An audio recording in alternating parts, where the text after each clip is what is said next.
Hello everyone and welcome to another episode of Book Time with Elvis with me, Mark. Welcome back if you're joining us again, and welcome of course to you if you're joining us for the first time.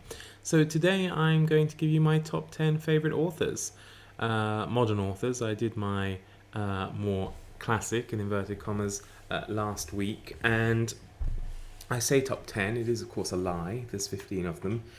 I couldn't cut it down, apologies. And the list could have been much longer. Again, I went with the authors I have read the most of, but also the more recent reads for me. So there are some maybe when I was young, like John Grisham, who I needs must. I was stuck in Germany, and the only English books I had access to actually at the time were that someone had left behind all these John Grisham novels, and I devoured them, and I liked them. They were fine, they were fine. I read one a day almost, and I would have said that he would have to be kind of a favourite then because I enjoyed them. And there are others as well that are conspicuous perhaps by their absence, but that's purely because I haven't read enough of them.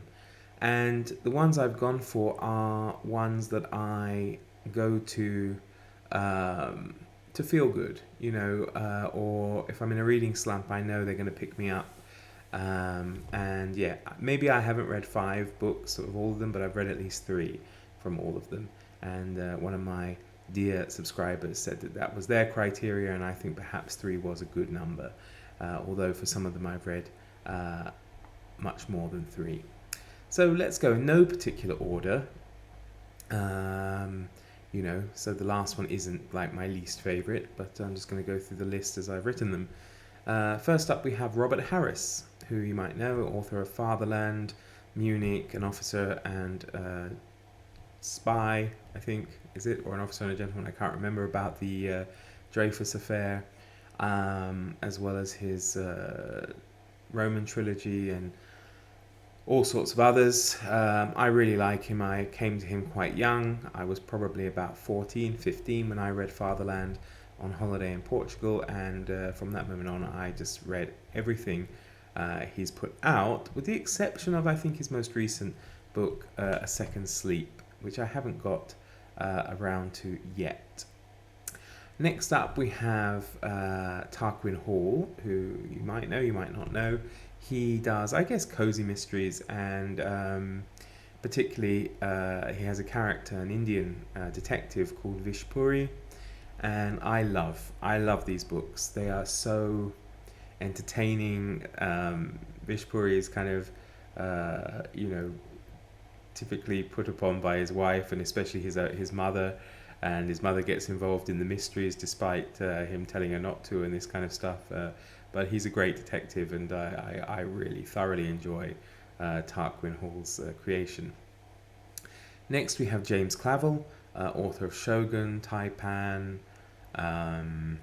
Gaijin, King Rat, Noble House, Whirlwind, The Asian Saga.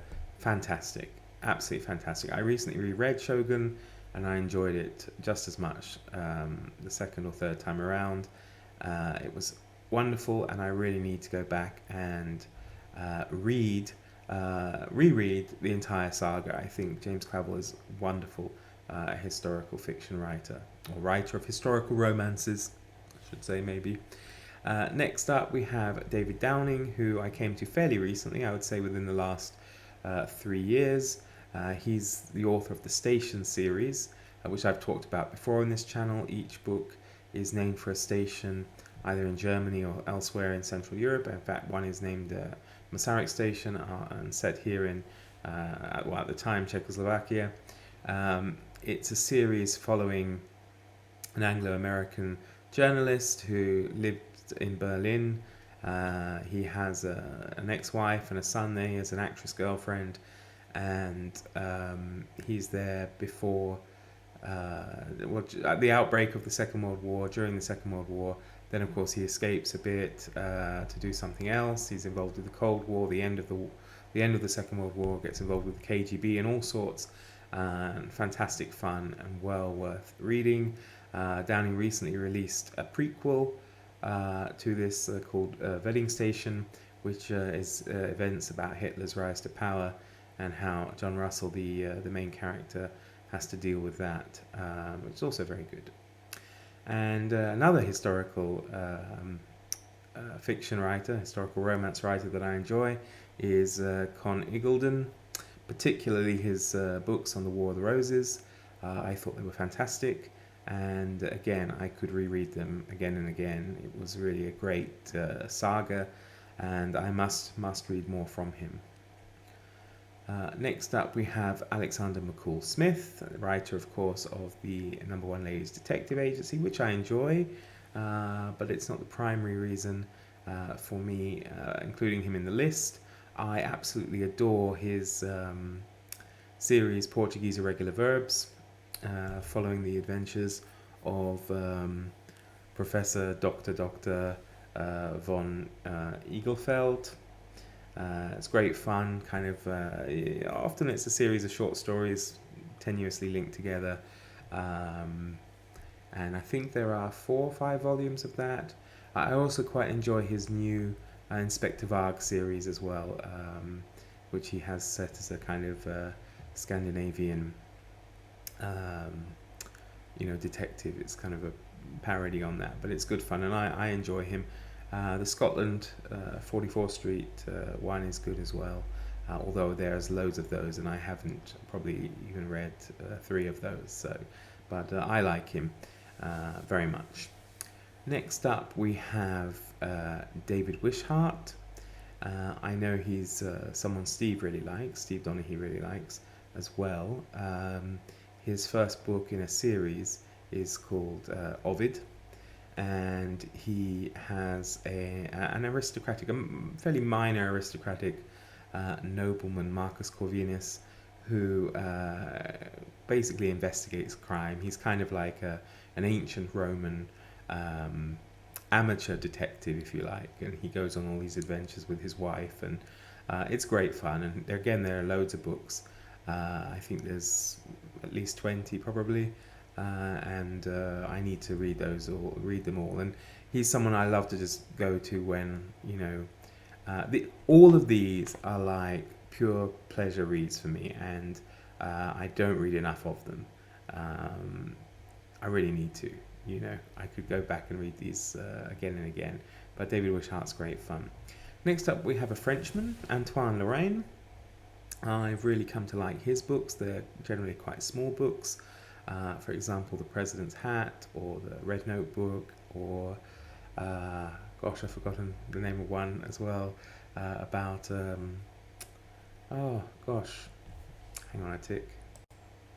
Yes, French Rhapsody, The Portrait, etc. And he's great fun. Very, very enjoyable, easy reads. Just sheer escapism. Love it. The next one's a really new addition into the list. I've read 3 of his works so far, and I've enjoyed every single one of them, and I need to read more by him. And it's Ira Levine. I've read Stepford Wives, Rosemary's Baby, and my own personal favourite, Kiss Before Dying. I think he's great, and I devoured those books, and so he gets into the list by being a kind of recent treat for me. Next up, we have Harriet Steele, who you may or may not know. I've mentioned her before on this channel. She writes the Nuala series, again a kind of cozy mystery following the adventures of police inspector Shanti De Silva, who's living in Ceylon, present-day Sri Lanka, under British colonial rule. He's a kind of local district policeman or inspector. He deals with murders when and if they happen, which of course they do happen quite frequently. Unusually for such a story, he's actually married to a white English woman called Jane, and it's very interesting to see how they navigate society. And it's kind of good, because it doesn't seem to be a huge problem, at least with the people who've known them by now. But of course, that's the further into the books you go, and he's a great character. I really like him, and I also like his boss as well. They're great fun. Again, very small books. There's probably about 10 of them, but I really recommend them if you want something quick and fun to read, and something a bit different, because it's not often you're going to get a detective series set in Sri Lanka. Next up, we have Sergei Lukyanko, who is I can't remember if he's Kazakh-born Russian or Russian-born Kazakh, author of one of the only horror/fantasy series that I've read in its entirety, and I love them. People have mixed opinions of them, but I think they're fantastic, and it's the Night Watch series. It's just something really dark and interesting about them, and they hooked me in a way that no other series of that type has to date. It's full of vampires, shapeshifters, magicians, wizards, witches, all sorts. And it's the idea that again, everybody's living together in the same world, both kind of normal people and others, as they're known. And there's like different layers, not quite dimensions, but something like that, called the Twilight. And these people can like move between these layers to do things, and they can draw power from it to do things as well. And it's basically looking at the ancient battle between good and evil, and they came to some kind of truce. And to uphold the peace of this truce, the light others, kind of the good guys, the dark others, kind of the bad guys, but not really. It's not that clear cut because sometimes it's not that defined. I don't want to spoil it. And it works as a kind of police agency for these types of people, if you like. So vampires need licenses to hunt. Everything has to be in balance. So if a dark other kills a light other, then a dark other probably has to, be killed as well. Or there's only a certain number of vampire licenses that can be issued, and there's the Day Watch, which is run by the dark others who patrol Moscow and of course other places, but it's primarily set in Russia. Patrol that to make sure that the light others aren't taking advantage of the truce. And then you've got the Night Watch, where the light others patrol the night to make sure that, for example, vampires aren't killing more than they should. It sounds complicated, but it's great fun, and I really recommend them. Next up we have CJ Sansom, who I've only read his Shard Lake series. I've read the first 6 books. I've been saving the 7th, and I've heard on the grapevine there is an 8th coming out, and that means I can read the 7th because they are so wonderful. It's a Tudor mystery series where a lawyer, Matthew Shardlake, hunchback lawyer, ends up getting involved in all sorts of court intrigues and crimes and that kind of thing, which he has to kind of solve, usually to the benefit of people like Thomas Cromwell or Catherine Parr and that kind of thing. And they're a wonderful series. I heard that Sansom was ill, hence the delay. I thought he was very seriously ill, so I don't know really how true the rumor of an 8th book is, but it would be wonderful. It's really fantastically written, and the details and the research that goes into it. I mean, you can picture Tudor times so well by the way he writes about them.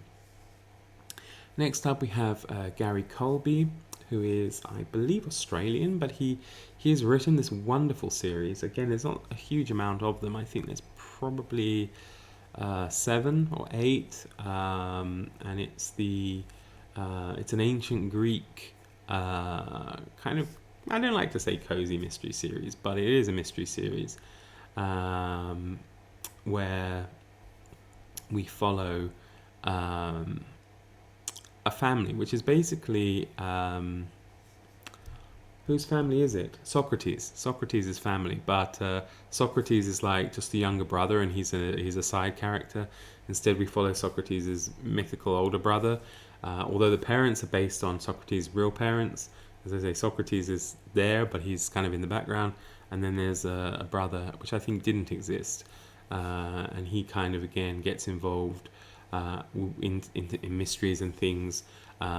He was hired by Pericles to investigate this body that kind of just apparently fell from the sky in the first book at the Pericles Commission, and he gets a girlfriend as well, and they end up investigating mysteries together, and they're great fun. Again, the attention to detail and the amount of information you can learn about ancient Greece from reading these books is phenomenal. And he has wonderful author's notes at the end as well. I mean, the man is very talented and very knowledgeable about the ancient world, and but he makes these books so much fun to read, so you're learning without realizing it. And again, I would really recommend you check out Gary Colby's books. And our penultimate choice is John le Carré. Love him. I think George Smiley is one of the greatest literary creations of modern times. Fantastic anti-Bond, if you like. I have read a large amount. I've read quite a few of the Smiley books, although I have to confess I haven't yet read Smiley's People. Again, I was saving it because I loved so much Tinker Tailor Soldier Spy and The Honourable Schoolboy that I've been saving Smiley's People for a time when I can just, really get involved with it. I've read others by him, Taylor of Panama, for example, Night Manager, and all sorts, and I think he's fantastic. And probably you all know him very well anyway, so you don't need my encouragement to check him out. The Spy Who Came In From the Cold, of course, is probably one of my favourite books, actually. Would be in my top 10 for sure, I think. If I could have a top 10, maybe top 15, I don't know. And next up we have Patrick O'Brien, the author of the Aubrey Maturin series. I've been 6 books into this series. Again, I've been saving them. I don't know why I'm doing this to myself. I should just push on and read them, but they just feel very precious because I know there's no more being produced, and I feel like I want to hold on to the magic of the first read as long as possible. But they are fantastic. Again, so full of detail. He transports you back to that wooden world of Napoleonic seafaring, in the Royal Navy, and his characters, again, fantastic, whether they're just incidental characters or the main characters of Captain Jack Aubrey and the surgeon Stephen Maturin. Wonderful. And I admit the first book probably takes a bit of getting into. I mean, I probably attempted it 3 times before I actually finished it, and then by the time I got onto the second one I was drawn immediately into the third one, and so on, and they're just phenomenal, absolutely phenomenal. So there we have it. Those are my favorite go-to authors, I can say. There should be others in the list, but I just feel I haven't read enough of those particular authors to include them. And these are ones that, as I say, if I'm feeling in a mood or I'm in a slump, I know I can pick up one of their books and just be off again in a fantastic world of great storytelling. So yeah, please leave in the comments your own list if you've got one, and let me know what you think. Okay, everybody, thank you so much for watching. Do take care. Bye bye.